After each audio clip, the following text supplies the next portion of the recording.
प्रभु जीशु नाम रे मु पालक सुजित वर्धन नुआ वीडियो रे आपण मान को स्वागत करूअछि। प्रथम थेसलोनिकेय 5:19 पदरे लेखा अछि, आत्मा को निर्वाण न कर। प्रिय माने पवित्र आत्मा को कौन आपण माने केबे निर्वाण करूअछन्ति कि? पवित्र आत्मा आमान को अंतर रे वास करन्ति। बेले बेले अज्ञात रे आमे तांकु निर्वाण करिथाउ। आज एई वीडियो रे मु आपण मान को चारोटी विषय कहिबा को चाहूछि, जहाँ द्वारा अज्ञात रे हुए तो आमे पवित्र आत्मा को निर्वाण करिथाउ।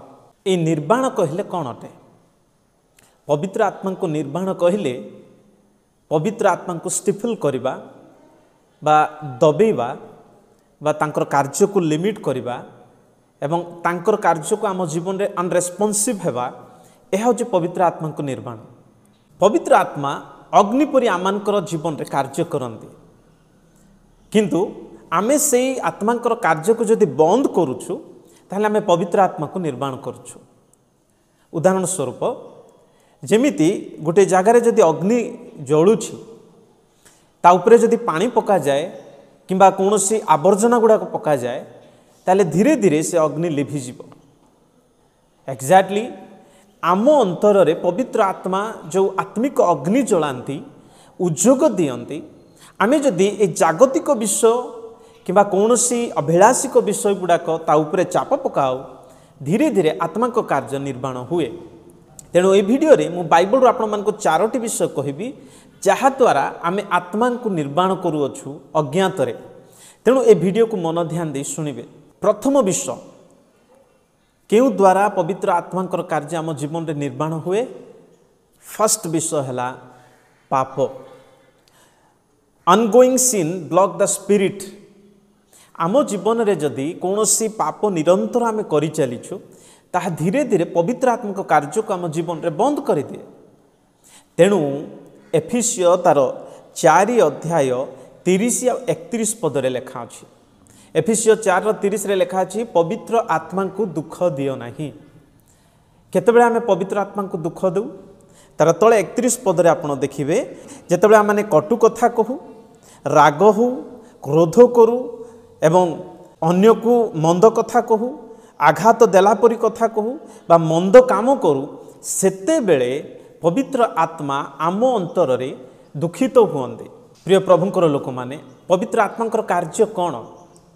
आम जीवन रे जो पाप गुड़ाक अछि ताहा पवित्र आत्मा आमान को कन्विक्ट करन्ति, से जनान्ति। यदि पवित्र आत्मा आमान को जणैबा परे मध्य से कार्य जदि आमे कंटिन्यू करि चालू, मंद कथा बा मंद चिंता मंद कार्य ए सब विषय जदि आमे करूछु एवं पवित्र आत्मा आमान को जणैबा परे मध्य आमे जदि एक्सक्यूज करूछु एवं राशनलाइज करूछु एवं तहिरे कंटिन्यू करूछु, ताहले धीरे धीरे आम हृदय को आमे कठिन करी पवित्र आत्माकर कार्य को निर्वाण करूछु।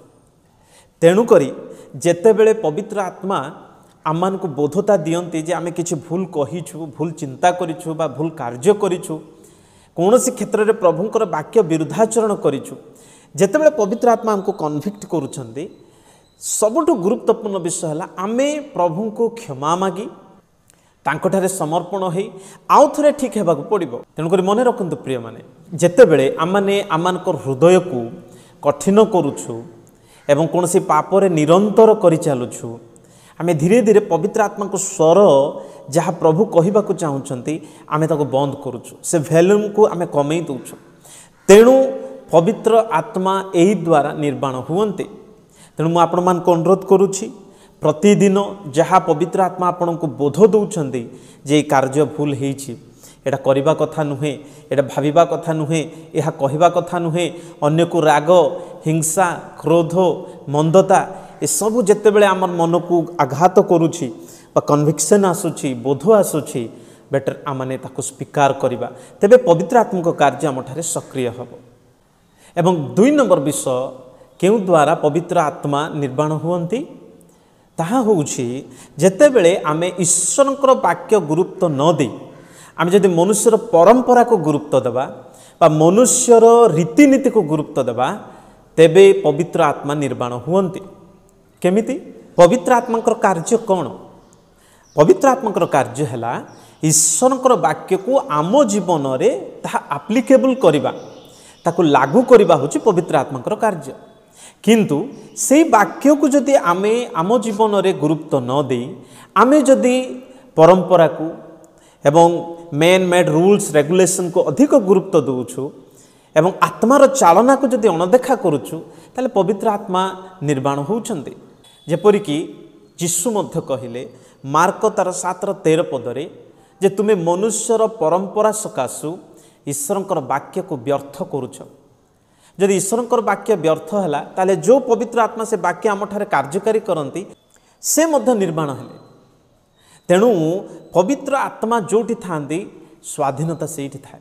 तेणु वाक्य लिखा जाइछि मनुष्यर रीतिनीति अनुसार यह धर नहीं खाओ नहीं छुओ नहीं ए सब गुड़ाक जदि आम पालन करुचु एवं आत्मांकर जो स्वाधीन कार्य आम ठारे प्रभु करने को चाहूँगी ताकू जदि अणदेखा करुचु ताहले आम आत्मा को बंद करुचु बा आम आत्मा को निर्माण करुचु।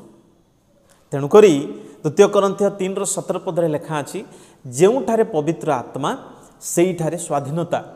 प्रभु आमान को आत्मार चालना रे आमर दैनंदिन जीवन बा सेवा बा उपासना करबा पई चाहंती।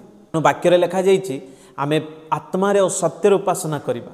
तेणुकरी प्रिय माने आपनकर आत्मिक जीवन रे पवित्र आत्मार चालना को अधिक गुरुत्व दियंतु। मनुष्य द्वारा man made rules regulation tradition एटा को जदि आमे गुरुत्व देबा ताले हुए तो बेले बेले पवित्र आत्मांकर कार्य आमठारे बाधा पाइब। तेणुकरी सबु बेले man made rules and regulation बा जेते ट्रेडिशन गुड़ाक परंपरा गुड़ाक आसु आमे वाक्य द्वारा ताको टेस्ट करवा एवं ईश्वर जो परिवर्तन आमठारे आनिबा को चाहंती सेथिपा आमे ओपन हेबा को पड़िबो।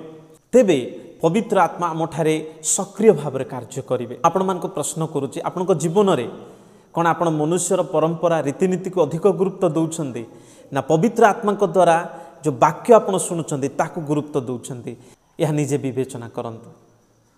एवं 3 नंबर विषय क्यों द्वारा आम पवित्र आत्मा कार्य को निर्माण करा डिसयूनिटी एमंग बिलीवर्स। विश्वासी मान मध्य जदि एकता नहीं विभाजन होउछि जानि दियंतु आपण पवित्र आत्मा को निर्माण करुछन्ते केमिति।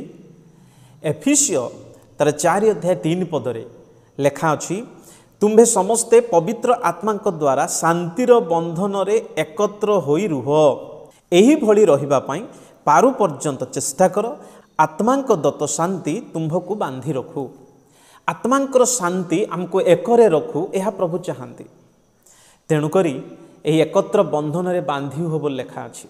मोर प्रिय प्रभुंकर लोक माने पवित्र आत्मा कौन चाहती?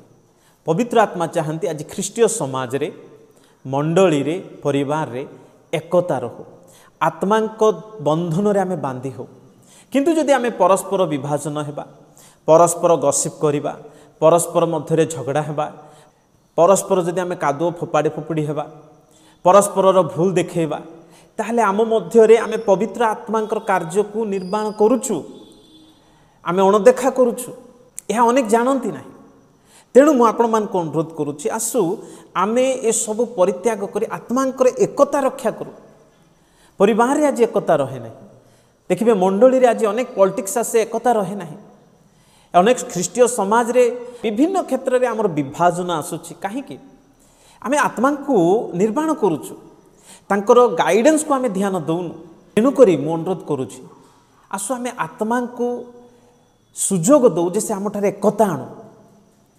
ये सब प्रकार विभाजन कार्य रे झगड़ा रे वाद विवाद रे आमे न पड़ू। परिवार हो मंडली हो बा ख्रीष्टीय समाज हो बा सोशल मीडिया हो आपण निजे प्रश्न करंतु आपण कोन आत्मार चालना पाउछंती कि यह आत्मा को निर्माण अटे। आत्मा को कार्य को आमे बंद करूछु कारण आत्मा केबे विभाजन करंती नै। परिवार बा मंडली बा ख्रीष्टीय समाज रे आत्मा एकता। तेणु आसु आमे पीस मेकर हो अन्य विरुद्ध रे गॉसिप न करू आमे पीस मेकर हवा एकतार बंधन रक्षा करिबा तेबे आत्मा आम अंतर रे सक्रिय भाव में कार्य करिवे। एवं 4 नंबर विषय कि प्रकार आमे आत्मा को निर्माण करूछु ताहा होची जेतेबेले पवित्र आत्मांकर कार्य को तांकर फल एवं तांकर दान को आम जीवन रे जदि आमे नेग्लेक्ट करूछु अणदेखा करूछु ताहले भी आत्मा निर्माण हुए। पवित्र आत्मा मुख्य कार्य कौन आमठारे फल उत्पन्न करवा एवं पवित्र आत्मा दान को आमठारे व्यवहार कर मंडलीर निष्ठा करवा। गलात्य तार 5 अध्याय 22-23 पदरे आत्मांकर 9टी फल लेखा अच्छी। से 9टी फल जदि आप गुरुत्व दौना ताले आपण आत्मा को निर्माण करुछंती। आत्मार अग्नि जहाँ आपन को जलैवाई चाहूँगी आत्मिक भाव में ताहाको आपण धीरे धीरे आपण लिभे दौरान। तेणु आत्मार फल गुरुत्व अच्छी ना नहीं। प्रेम आनंद शांति परोपकारिता धैर्य ये सब गुड़ाक आम गुरुत्व दौचु कि आम लाइफ रे आम कार्यकारी करुचु कि। तेणुक मुझे चाहिए आम मध्य बेले बेले यही इम्बालांस आसे। अनेक पवित्र आत्मा को दान को अधिक गुरुत्व दियंती फल को नुहे, अनेक फल को गुरुत्व दियंती दान को नुहे। किंतु यह बैलेंस रखा एवं आत्मा को सुजोग दो आमठारे यह कार्यकारी हो अन्य विश्वासी मानकर मंगल पाई। सेतिपाई प्रथम तिमोथी 4 अध्याय 14 पदरे लेखा अछि, तुम्भ भितरे जो पवित्र आत्मांकर दान अनुग्रहर दान अच्छी ताकू व्यवहार करिबारे अवहेला कर नाही। प्रिय माने दान को भी व्यवहार करू मंडलीर निष्ठा पाई, ख्रीष्टीय समाजर निष्ठा पाई एवं फल भी उत्पन्न करू अन्य मानकर निष्ठा निमंते। यहाँ जदि आम अवहेला करुचु ताहाले आम आत्मा को निर्माण करुचु।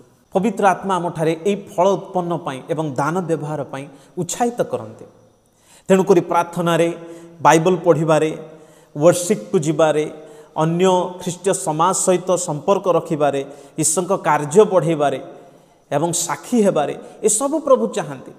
किंतु आम जदि प्रार्थनार समय को स्किप करिबा, बाइबल पढ़ा को ध्यान न दे आम खाली एंटरटेनमेंट बा सोशल मीडिया रे माती रहिबा एवं चर्च उपासना न जाई आमे निजे निज कार्य व्यस्त रही ताहले आम भितर पवित्र आत्मा केमती सक्रिय हेबे। तेणु मु आपण मानक अनुरोध करुच्ची पवित्र आत्मांकर फल एवं दान उभय को निज जीवन रे कार्यकारी करिबा पई फलवान हेबा पई तांकर गौरव करिया पई चेष्टा करंतु। तेणु प्रार्थना, बाइबल पढ़ा, सहभागिता, मांडलिक कार्य, उद्दीपना ये सबरे उद्योग हो बढ़िबा निहाती आवश्यक।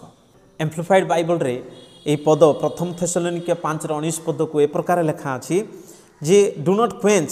क्वेंच अर्थ कौन? Subdue or be unresponsive to the working and guidance of the Holy Spirit. पवित्र आत्मा कार्य को जदि आमे अनरेस्पॉन्सिव हेबा ताको दबेई देबा ताहले आमे पवित्र आत्मा को निर्माण करुछु। तेणुक आपण मान को अनुरोध करुछि आसु आमे परस्पर उत्साहित हो, परस्पर आत्मार उत्तप्ततार सेवारे एवं प्रेम रे, क्षमा करिबारे, आत्मा को गुण एवं फल रे एवं कार्य रे आमे बढ़ी चलू। तेबे पवित्र आत्मा को आम अंतर रे सक्रिय हेबारे आमे कार्यकारी करिबा। केबे भी पवित्र आत्मांकर ए कार्य को आपणकर अंतर रे कार्यकारी हेबारे निर्माण न करंतु, अवहेला न करंतु, बरं ताको सुजोग दियंतु आपणकर ठारे जेपरि उद्योग रे पवित्र आत्मा से कार्य गुड़ाक करि चलिबे। आ यह सेतबेले हेबो जेतबेले आमे पवित्र आत्मा को गुरुत्व दो, तांकर गाइडेंस को आमे गुरुत्व दो, वाक्य पढ़ारे, प्रार्थना रे, प्यूरिटी रे एवं तांकर सेवा आराधना रे लागि तांको ठारे जेपरि आमे बढ़ी चलिबा यह प्रभु चाहते। प्रभु ए वाक्य रे आमे समस्त को आशीर्वाद करंतु। ए वाक्य जदि आपन को कोनोसी निष्ठा लागि ताले अन्य मान को शेयर करंतु एवं ए प्रकार आत्मिक वीडियो पाइबा पई ए चैनल को सब्सक्राइब करंतु एवं जहां आपन को भल लागि ता तळे कमेंट्स करंतु। प्रभु समस्त को आशीर्वाद करंतु। आमेन।